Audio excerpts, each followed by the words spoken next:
ఫిరాయింపు ఎమ్మెల్యేల కేసులో సుప్రీంకోర్టు ఈరోజు సంచలన నిర్ణయం వెల్లడించింది. తెలంగాణలో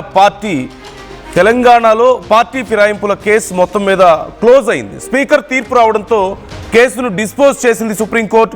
10 మంది ఎమ్మెల్యేల అనర్హత తీర్పు ఇప్పుడు సుప్రీంకోర్టు మొత్తం మీద ఫైనలైజ్ చేసింది.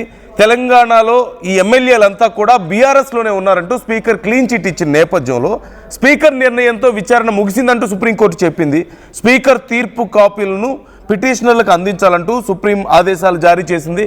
మనందరికీ తెలిసిందే, బీఆర్ఎస్ నుంచి 10 మంది ఎమ్మెల్యేలు జంపై కాంగ్రెస్లోకి చేరారు అంటూ బీఆర్ఎస్ ఈ విషయంలో వారందరి మీద మా పార్టీ తరఫున గెలిచి కాంగ్రెస్లోకి ఎలా వెళ్తారు,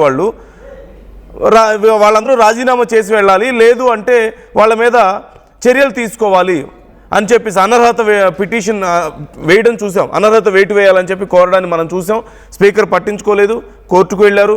కోర్టు సీరియస్ అవ్వడంతో స్పీకర్ వాళ్ళందరి దగ్గర నుంచి సమాధానం తీసుకొని చివరికి అందరూ బీఆర్ఎస్లోనే ఉన్నారని చెప్పిన పరిస్థితి కనిపించింది. మరీ ముఖ్యంగా దానవ నాగేంద్ర కాంగ్రెస్ లోక్సభ అభ్యర్థిగా అఫిడవిట్ దాఖలు చేసిన ఆధారాలు చూపించిన తర్వాత కూడా లేదు ఆయన బీఆర్ఎస్లోనే ఉన్నారు అని చెప్పడం పట్ల బీఆర్ఎస్ బీజేపీ తీవ్ర అసంతృప్తిని వ్యక్తం చేస్తున్నాయి. మరోవైపు ఇవన్నీ శాసనసభ వ్యవహారాలు కాబట్టి మేము ఇన్వాల్వ్ అవ్వడానికి ఉండదు, స్పీకర్ ఏది చెప్తే అదే కదా అని చెప్పి సుప్రీంకోర్టు ఈ కేసును క్లోజ్ చేసినటువంటి పరిస్థితి కనబడుతుంది.